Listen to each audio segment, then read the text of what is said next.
ഈ Argentina football അസോസിയേഷനും സംസ്ഥാന സർക്കാരും എന്ത് നടപടി സ്വീകരിക്കുമെന്നറിയാൻ സലീം മാലിക് കൂടി നമുക്കൊപ്പം ചേരുന്നു. Saleem, welcome back to morning show. പറയൂ സലീം.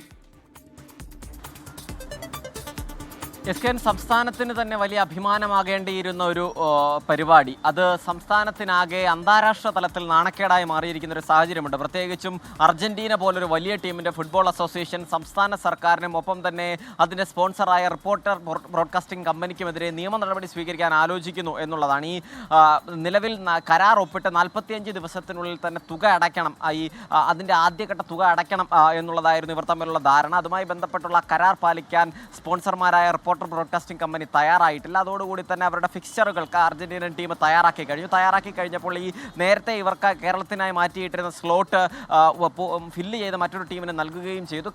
കേരളത്തിലേക്ക് എത്തുന്നു എന്നുള്ളത് ഉൾപ്പെടുത്തിയിട്ടില്ല. അതോടുകൂടി അവർക്കുണ്ടായിരിക്കുന്നത്, അർജന്റീന ഫുട്ബോൾ ടീമിനുണ്ടായിരിക്കുന്നത് ഭീമമായ നഷ്ടം എന്നുള്ളതാണ് അവരുടെ വിലയിരുത്തൽ. കാരണം അർജന്റീന ടീമിൻ്റെ ഓരോ മത്സരത്തിനും കോടികളുടെ മൂല്യമുണ്ട്. അത് നേരത്തെ മുൻനിശ്ചയിച്ച ധാരണ പ്രകാരം കരാർ ഉൾപ്പെടെ ഒപ്പിട്ടത് കൊണ്ട് തന്നെ ആ നിലയിൽ അവർ മുന്നോട്ട് പോയതാണ്. അതിൽ വലിയ നഷ്ടമുണ്ടായിട്ടുണ്ട് എന്ന് കാണിച്ച് സംസ്ഥാന സർക്കാരിനെതിരെയും ഒപ്പം തന്നെ ഈ സ്പോൺസർക്കെതിരെയും പരാതി നൽകാൻ, നിയമ നടപടി സ്വീകരിക്കാനാണ് ആലോചിച്ചിരിക്കുന്നത്. ഇനി വീണ്ടും ഒരു പുനരാലോചന ഇതുമായി ബന്ധപ്പെട്ടില്ല എന്നുള്ളതാണ് ആ ടീം വ്യക്തമാക്കുന്നത്. മന്ത്രി അല്പസമയം മുൻപ് വീണ്ടും ഈ ടീം തന്നെ, റിപ്പോർട്ടർ TV തന്നെ മുൻകൈ എടുത്തവരെ തിരികെ കൊണ്ടുവരാൻ ശ്രമിക്കും എന്നൊക്കെ പറഞ്ഞിരുന്നെങ്കിലും അർജന്റീനൻ ഫുട്ബോൾ അസോസിയേഷനെ സംബന്ധിച്ചിടത്തോളം ഇനി കേരളത്തിലേക്ക് ഈ മത്സരത്തിനായി എത്താൻ താല്പര്യമില്ല എന്നുള്ള നിലയിലാണ് അറിയിച്ചിരിക്കുന്നത്. കാരണം തങ്ങൾ വഞ്ചിക്കപ്പെട്ടു എന്നുള്ളൊരു നിലയാണ് അവർ സ്വീകരിച്ചിരിക്കുന്നത്. അതുകൊണ്ട് നിയമ നടപടിയുമായി മുന്നോട്ട് പോവുക എന്നുള്ളത് തന്നെയാണ് അവർ ആലോചിക്കുന്നത്. അതിനൊപ്പം തന്നെ സംസ്ഥാന സർക്കാർ സ്പോൺസർക്കെതിരെ നിയമ നടപടി സ്വീകരിക്കാനും ആലോചിക്കുന്നുണ്ട്. കാരണം ഇത് സംസ്ഥാന സർക്കാരും അർജന്റീന ഫുട്ബോൾ അസോസിയേഷനും എന്നതിൽ നിന്ന് മാറി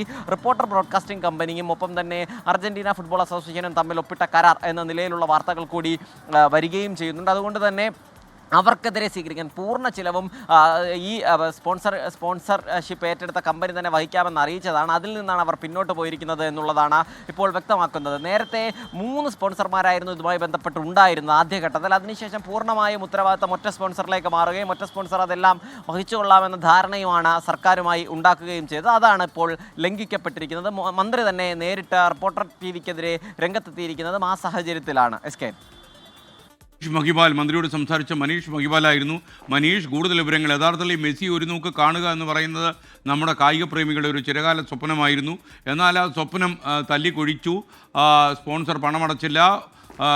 ഉടമ്പടി പ്രകാരം നൽകേണ്ട അഡ്വാൻസ് തുക, പകുതിയോളം തുക അഡ്വാൻസായി നൽകേണ്ടതായിരുന്നു. ആ തുക നൽകിയിട്ടില്ല എന്നാണ് ഇപ്പോൾ ലഭിക്കുന്ന വിവരം. കായിക മന്ത്രി തന്നെ ഈ കാര്യം അടിവരയിട്ട് രേഖപ്പെടുത്തുന്നു. പറയൂ മനീഷ്. നേരത്തെ കോഴിക്കോട് കഴിഞ്ഞ ജനുവരി മാസത്തിലാണ് ഒരു സ്കൂളിലെ പരിപാടിയിൽ പങ്കെടുക്കുന്ന സമയത്താണ് കുട്ടികളോട് സംവദിക്കവേ, വിദ്യാർത്ഥികളോട് സംവദിക്കവേ കായിക വകുപ്പ് മന്ത്രി അബ്ദുറഹ്മാൻ മെസ്സി കേരളത്തിലേക്ക് എത്തും, ഒക്ടോബർ മാസം അവസാനം എത്തും, നവംബർ 2 വരെ കേരളത്തിൽ ഉണ്ടാകും, 2 സൗഹൃദ മത്സരങ്ങൾ ഉണ്ടാകുന്ന തരത്തിലുള്ള ഒരു പ്രഖ്യാപനം നടത്തിയത്. പക്ഷേ ഇതുമായി ബന്ധപ്പെട്ട മന്ത്രി വ്യക്തമാക്കുന്നത് ഒരു സ്പോൺസറിന് എന്താണെങ്കിലും സർക്കാരിന് വേണം, കാരണം സർക്കാരിന് അത്രയും പണമില്ല.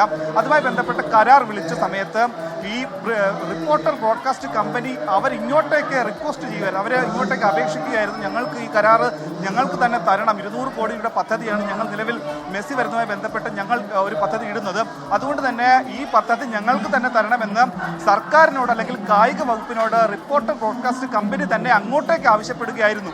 ഇങ്ങനൊരു സന്ദർഭത്തിലാണ് സർക്കാർ ഇത് സംബന്ധിച്ച് അത് നടക്കുമെന്നുള്ളൊരു പ്രഖ്യാപനം നടത്തിയത്. പക്ഷേ പിന്നീട് പല തരത്തിലും മന്ത്രിക്ക് മാധ്യമങ്ങളോട് പ്രതികരിക്കുമ്പോഴൊക്കെ തന്നെ ലയണൽ മെസ്സി കേരളത്തിലേക്ക് എത്തുന്നത് സംബന്ധിച്ചൊരു വ്യക്തത പലപ്പോഴും ഇല്ലായിരുന്നു. ഇപ്പോഴിതാ മന്ത്രി അത് കൃത്യമായി തന്നെ പറയുന്നുണ്ട്. ആ കമ്പനിയുടെ പേര് തന്നെ, അതായത് റിപ്പോർട്ടർ ബ്രോഡ്കാസ്റ്റ് കമ്പനി എന്ന് തന്നെ പേരെടുത്ത് പറഞ്ഞ ആ സ്പോൺസറിനാണ് ഉത്തരവാദിത്തം. അവരാണ് ധാരണ ഒപ്പിട്ടിരിക്കുന്നത്, സമ്മതപത്രവും മറ്റു കാര്യങ്ങളും ഒക്കെ തന്നെ ചെയ്യേണ്ടത് അവരാണ്. പൂർണ്ണമായ ഉത്തരവാദിത്വം അവരുടേതാണ്.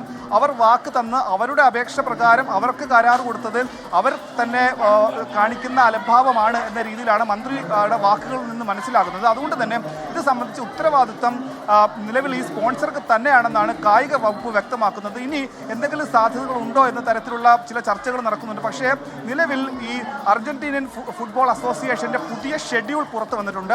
പുതിയ ഷെഡ്യൂളിൽ അടുത്ത 7 മാസത്തേക്ക് അർജന്റീനൻ ഫുട്ബോൾ അസോസിയേഷൻ, അതായത് ലയണൽ മെസ്സി അടക്കമുള്ള ഫുട്ബോൾ താരങ്ങൾ എവിടെയൊക്കെ ഏതൊക്കെ രാജ്യങ്ങളിൽ എത്രയൊക്കെ തന്നെ മത്സരങ്ങളിൽ പങ്കെടുക്കുമെന്ന് അടക്കമുള്ള പുതിയ ഷെഡ്യൂൾ, ഏറ്റവും പുതിയ ഷെഡ്യൂൾ വന്നിട്ടുണ്ട്. അതിൽ ഇന്ത്യയിലേക്ക് പോലും വരുന്ന കാര്യത്തെപ്പറ്റി ഒരു സൂചന പോലുമില്ല. അതുകൊണ്ട് തന്നെ ഇനി ആ ഷെഡ്യൂൾ മാറ്റി മാറ്റിമറിക്കുക ഒരു കാരണവശാലും നടപ്പാകുന്ന കാര്യമല്ല. കാരണം കോടിക്കണക്കിന് രൂപയുടെ പദ്ധതികൾ പ്രകാരമുള്ള കരാറിൽ ഇതിനോടകം തന്നെ അർജന്റീന ഫുട്ബോൾ അസോസിയേഷൻ ഒപ്പിട്ടിട്ടുണ്ടാകാം.